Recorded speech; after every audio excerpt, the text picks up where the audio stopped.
జై శ్రీమన్నారాయణ. ఏమండోయ్, సాయం సంధ్యా వేళల్లో ఈ పనులు అస్సలు చేయకండి.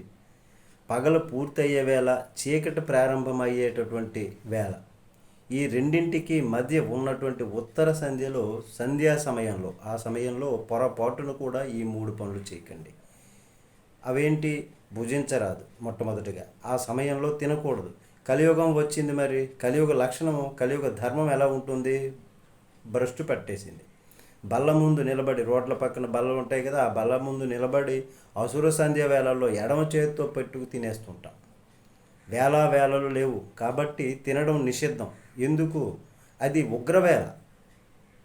మనస్సునందు క్రౌర్యముతో కూడినటువంటి గుణాలు ఏర్పడతాయి, దుర్మార్గపు ఆలోచనలు వచ్చేస్తాయి.